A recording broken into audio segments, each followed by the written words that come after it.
ছুরি দিয়ে কচ্ছপ আঁকানোর জন্য এইভাবে একটি সার্কেল আঁকিয়ে নেব। তারপর 7টা ডট দিব। ডটগুলো থেকে সমান সমান করে লম্বা কতগুলো দাগ দিয়ে দেব। দাগগুলো একটার সাথে আরেকটা কানেক্ট করে দেব। উপরের দিকে কচ্ছপের মাথা আঁকিয়ে নেব। 2টা চোখ দিয়ে দিলাম। তারপর 2টা হাত, নিচের দিকে 2টা পা আর লেজ আঁকিয়ে নেব। এরপর মার্কার পেন দিয়ে সুন্দর করে কালার করে নেব আর হয়ে যাবে আমার ছুরি দিয়ে আঁকা সুন্দর কচ্ছপটি। কেমন লাগলো সবার কমেন্ট করতে ভুলবে না।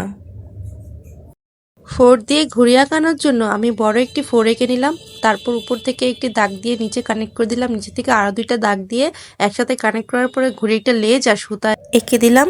মনের মতো করে কতগুলো কালার করে দিলাম। হয়ে গেল 4 দিয়ে আঁকা সুন্দর একটি ঘুড়ি। পেজটিকে অবশ্যই ফলো করে দেবে। বিভিন্ন টেকনিক ইউজ করে আমরা খুব সহজে যে কোনো ধরনের কঠিন ড্রয়িংও করে ফেলতে পারি।